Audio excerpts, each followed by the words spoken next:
સ્થાનિક સ્વરાજ્યની આગામી ચૂંટણીઓના ધમધમાટ વચ્ચે ભુજ શહેરના વોર્ડ નંબર 3માં કોંગ્રેસ પાર્ટી દ્વારા વિધિવત રીતે ચૂંટણી પ્રચાર કાર્યાલયનું ઉદ્ઘાટન કરવામાં આવ્યું છે। આ પ્રસંગે કોંગ્રેસના અગ્રણી નેતાઓ, કાર્યકરો અને સ્થાનિક રહીશો મોટી સંખ્યામાં ઉપસ્થિત રહ્યા હતા। કાર્યાલયનું ઉદ્ઘાટન પક્ષના વરિષ્ઠ હોદ્દેદારોના હસ્તે રિબન કાપી કરવામાં આવ્યું હતું। આ તકે ઉપસ્થિત નેતાઓએ કાર્યકરોને સંબોધતા જણાવ્યું હતું કે વોર્ડ નંબર 3ના વિકાસ અને જનતાના પાયાના પ્રશ્નોને વાચા આપવા માટે કોંગ્રેસ કટિબદ્ધ છે। આ કાર્યાલયના માધ્યમથી વોર્ડના મતદારો સીધો સંપર્ક કરી શકશે અને પોતાની રજૂઆતો કરી શકશે। ચૂંટણી રણનીતિ આગામી દિવસોમાં વોર્ડમાં ઘરે ઘરે જઈ પ્રચાર કાર્ય તેજ બનાવવામાં આવશે। રોડ, રસ્તા, પાણી અને સફાઈ જેવા સ્થાનિક મુદ્દાઓને પ્રાધાન્ય આપવામાં આવશે। આ ઉદ્ઘાટન પ્રસંગે કોંગ્રેસના કાર્યકરોમાં ભારે ઉત્સાહ જોવા મળ્યો હતો અને વોર્ડ નંબર 3માં પરિવર્તનના નારા સાથે ચૂંટણી જીતવાનો સંકલ્પ કરવામાં આવ્યો હતો। જનમિત્ર ન્યૂઝ ભુજ સતત આપની સાથે। ઉદ્ઘાટન કાર્યક્રમ હતો। આજે ભુજના નગરમાં લોકોમાં ખૂબ ઉત્સાહ છે। ભુજના નગરજનો પરિવર્તનના મૂડમાં છે। નગરપાલિકામાં કોંગ્રેસનું શાસન આવે એટલો ઉત્સાહ છે। આપણે સૌ જોઈ રહ્યા છો કે મોટી સંખ્યામાં આજ લોકો આશીર્વાદ આપવા માટે કોંગ્રેસના ઉમેદવારોને જીતાડવા માટે આવ્યા છે। ત્યારે મારે એટલું જ કહેવાનું છે કે 40 વર્ષથી ભુજ નગરપાલિકામાં ભાજપની સત્તા હોવા છતાં આપણા ભુજની નગરપાલિકાની પરિસ્થિતિ જુઓ। આ જિલ્લા મથક છે, જિલ્લા મથકની આ હાલત હોય તો તમામ નગરપાલિકાનું તો આનાથી વધારે ખરાબ હાલત પરિસ્થિતિ છે। ત્યારે અત્યારે મને ખાતરી છે કે ભુજના નગરજનો આ વખતે કોંગ્રેસના ઉમેદવારોને આશીર્વાદ આપશે। ભુજની નગરપાલિકામાં કોંગ્રેસની સત્તા આવશે, કારણ કે આ માત્ર આ લોકોએ ભ્રષ્ટાચાર કર્યો છે। તમામ વિકાસના કામોમાંથી 30 થી 35% સુધી કટકી કરી છે। અને બીજો ભ્રષ્ટાચાર કે જેમ પોર્ટલમાંથી જે ખરીદીઓ કરવામાં આવે છે એમાં 30 થી 35%નો ગેપ રાખવામાં આવે છે। જે 2000માં કેમેરો મળતો હોય એ 10-12 હજાર રૂપિયામાં ખરીદી અને આ જે એમાંથી ભ્રષ્ટાચાર થાય છે એનો મોટો હિસ્સો ભાજપના કાર્યાલય સુધી જાય છે।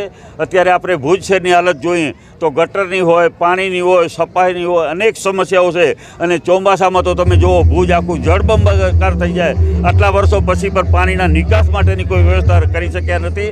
એટલે ભુજના નગરજનોને એક અપીલ અને વિનંતી કરી છે કે આ વખતે તમે કોંગ્રેસની સત્તા લાવો, કોંગ્રેસના ઉમેદવારો જીતાડો। આ કોઈ રાષ્ટ્રની ચૂંટણી નથી, આ કોઈ રાજ્યની ચૂંટણી નથી। સ્થાનિક સ્વરાજની આપણા વિસ્તારના પ્રશ્નો માટેની આ ચૂંટણી છે। આપણા વિસ્તારની જે સમસ્યાઓ છે એના માટે કોણ આપણને કામ આવશે એના માટે આ ચૂંટણી છે। ત્યારે આ વિસ્તારના તમામ ઉમેદવારો અમારા ભાઈ શ્રી ફકીર મહમદભાઈ હોય, ભાઈ શ્રી કિશોરદાનભાઈ હોય, બેન શ્રી આયસુબેન હોય કે બેન શ્રી ફાતમાબેન હોય, તમામને જંગી બહુમતીથી જીતાડે એવી હું વિનંતી અને અપીલ કરવા આવ્યો છું। અને ખાસ કરીને આ જુદા જુદા પક્ષો માત્ર ને માત્ર કોંગ્રેસને નુકસાન કરવા માટે ક્યારેક ઊભા રહી જાય છે। અને પણ આ વિસ્તારના લોકોને ઓળખી લેવાની જરૂરિયાત છે। એક પણ મત ન બગડે અને પેનલ ટુ પેનલ 4 ઉમેદવારોને મત આપી 4 ઉમેદવારો અહીંયાથી જીતીને જાય। આ મજબૂત ઉમેદવારો છે।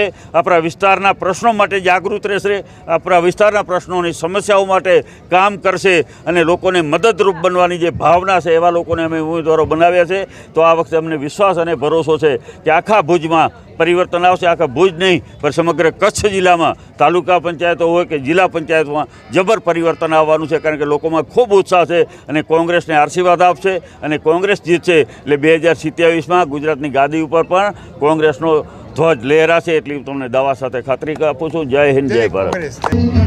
1995થી કરી અને 2020 સુધી નગરસેવક તરીકે ભુજમાં નગરપાલિકામાં સેવા આપી રહ્યો હતો અને પાછો પાર્ટીએ 2026માં મને નગરસેવક તરીકે અને મને જે પસંદ કર્યો છે, પહેલાં તો હું ભુજ શહેર કોંગ્રેસ અને જિલ્લા કોંગ્રેસનો આભાર માનું છું કે મને પાછો રિપીટ કર્યો છે।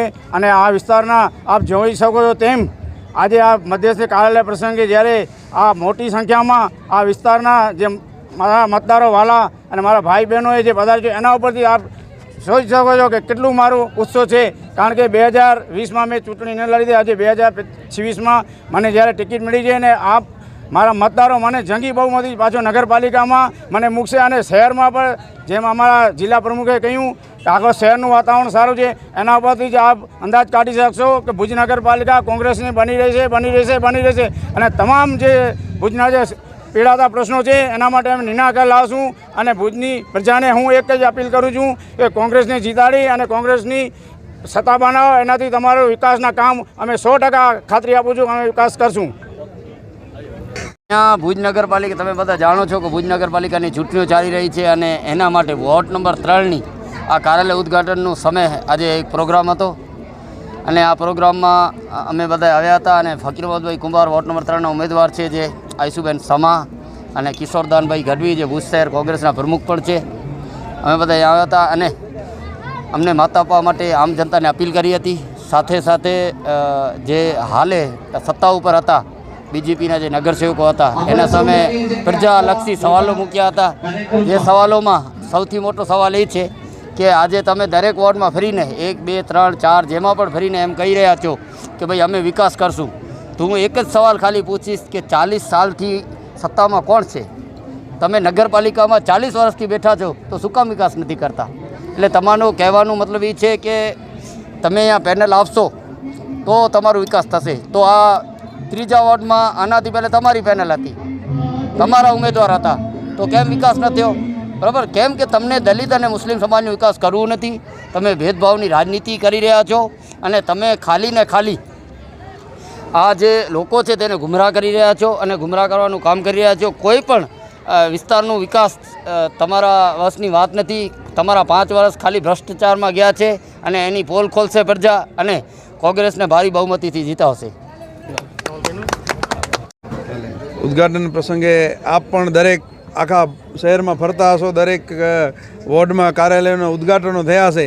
આપ પોતે આ માહોલ જોઈને સમજી ગયા હશો કે રૂખ કહ રહા હૈ કે ઇશારા કિસ તરફ હૈ. રૂખ કહ રહા હૈ, ઇશારા કિસ તરફ હૈ, કામયાબી જરૂર મિલેગી, જે નજારા હી કહ રહા હૈ.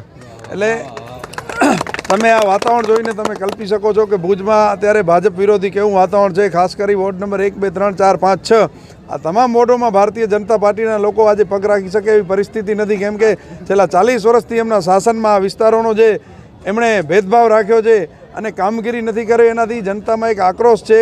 અને જ્યાં જ્યાં એમના નગરસેવકો હતા ત્યાં પણ એમના વિરુદ્ધ એક વાતાવરણ છે કે છેલ્લા 40 વર્ષના શાસનમાં આજે ભુજને જે જોઈએ એવી કોઈ સુવિધાઓ મળી નથી. ભુજ આજે ગટરની સમસ્યાથી ત્રસ્ત છે, સફાઈની સમસ્યાથી ત્રસ્ત છે, પાણી વિતરણમાં પણ નિયમિતતા નથી. આવા અનેકવિધ જે મૂળભૂત જરૂરિયાતો છે એ હજી પૂરી નથી થઈ તો વિકાસની તો આપણે ક્યાં વાત કરી શકીએ?